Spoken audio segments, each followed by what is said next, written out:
আসসালামু আলাইকুম সুপ্রিয় দর্শক, আশা করি সবাই খুব ভালো আছেন। আজকের পর্বে আমি আপনাদের সাথে শেয়ার করছি চিকেন বিরিয়ানি। এই চিকেন বিরিয়ানিটা ঘরে থাকা কিছু সাধারণ মশলা দিয়েই খুব সহজেই রান্না করা যায়, যে কেউ রান্না করতে পারবেন। তাহলে চলুন মূল রেসিপিতে চলে যাই। আমি এখানে চিকেন বিরিয়ানি রান্না করার জন্য সলিড 1 কেজি মুরগির মাংস নিয়েছি। আজকে আমি রাঁধুনি রেডিমিক্স বিরিয়ানি মশলা দিয়ে বিরিয়ানিটা রান্না করব। এখানে চুলায় একটা ফ্রাই প্যান বসিয়ে পরিমাণ মতো তেল দিয়ে দিয়েছি। তেলটা গরম হয়ে গেলে 1 কাপ পেঁয়াজ কুচি দিয়ে দিয়েছি। এখানে দিয়ে দিচ্ছি 3টা দারচিনি আর 3টা এলাচ। বিরিয়ানি মশলায় সব মশলা আছে, তাই আমি বেশি মশলা ব্যবহার করছি না। পেঁয়াজটা আমি প্রথমে বেরেস্তা করে নিচ্ছি। পেঁয়াজ বেরেস্তা হয়ে গিয়েছে। আমি কিছুটা পেঁয়াজ বেরেস্তা তুলে নিয়েছি। কারেন্ট চলে গিয়েছিল, তাই একটু অন্ধকার হয়ে গেছে, কিছু মনে করবেন না। এখানে আমি পেঁয়াজের মধ্যে একটু পানি দিয়ে দিয়েছি, যাতে করে পেঁয়াজটা ওভার কুক হয়ে না যায়।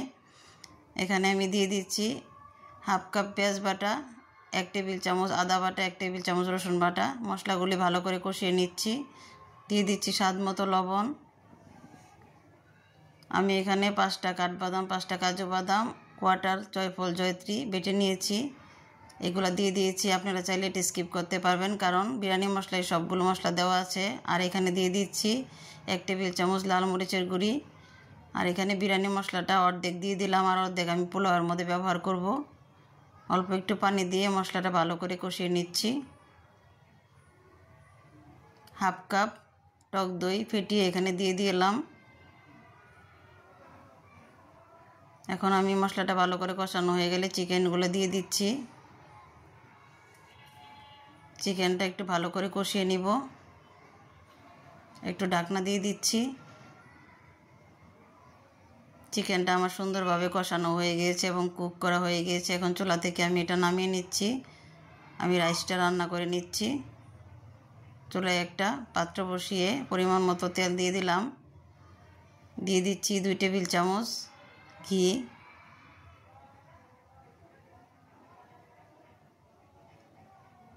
তিনটা পেঁয়াজ কুচি করে এখানে কেটে দিয়ে দিয়েছি।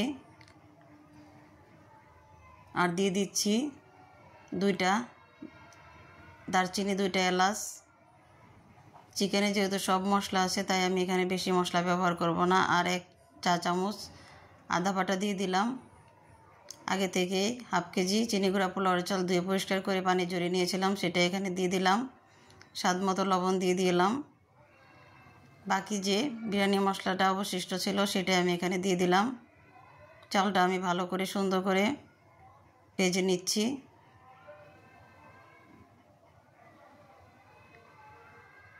আমি এখানে 1/2 কেজি চালের জন্য 1 লিটার পানি ব্যবহার করছি। 1 লিটার পানি থেকে আমি 1 কাপ পানি বাঁচিয়ে রেখেছিলাম, সেই পানিতে আমি পাউডার দুধ মিশিয়ে এখানে দিয়ে দিলাম। আপনারা যেটুকু চাল ব্যবহার করবেন তার ডবল পানি ব্যবহার করবেন।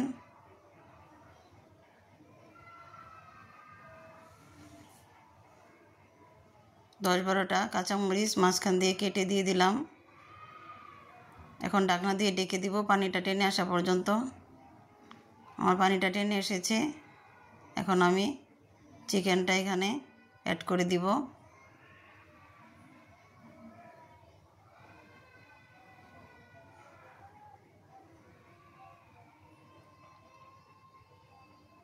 চিকেনটা চালের সাথে ভালো করে মিশিয়ে দিচ্ছি এবং ঢাকনা দিয়ে ডেকে দিচ্ছি 25 মিনিটের জন্য।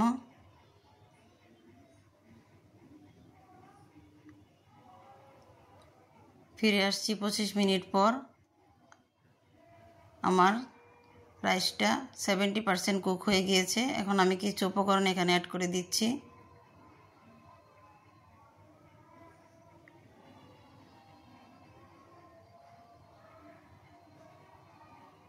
দিয়ে দিচ্ছি পেঁয়াজ বেরেস্তা। চাইলে আপনারা এখানে আলু বোখারা, কিশমিশ ব্যবহার করতে পারেন, আমি এটা স্কিপ করেছি। দিয়ে দিচ্ছি 1 টেবিল চামচ ঘি আর 1 চা চামচ কেওড়া জল, 1 চা চামচ গোলাপ জল দিয়ে দিচ্ছি। ঢাকনা দিয়ে ডেকে আরও 20 মিনিট অপেক্ষা করছি। ফিরে আসছি 20 মিনিট পর। আমার বিরিয়ানিটা খুব সুন্দরভাবে রেডি হয়ে গিয়েছে। খুব সুন্দর জর্জরে হয়েছে, দেখতেও মাশাআল্লাহ অনেক ভালো হয়েছে। আশা করি খেতেও ভালো লাগবে। আপনারা অবশ্যই ট্রাই করবেন, আশা করি ভালো লাগবে। যদি ভালো লাগে তাহলে আমার চ্যানেলটি সাবস্ক্রাইব করবেন আর বেল আইকন বাটনটি প্রেস করে রাখবেন, যাতে করে আমি পরবর্তীতে ভিডিও আপলোড দিলে আপনাদের কাছে সবার আগে নোটিফিকেশন চলে যায়। সবাই ভালো থাকবেন, সুস্থ থাকবেন। আজ এই পর্যন্তই। আল্লাহ হাফেজ।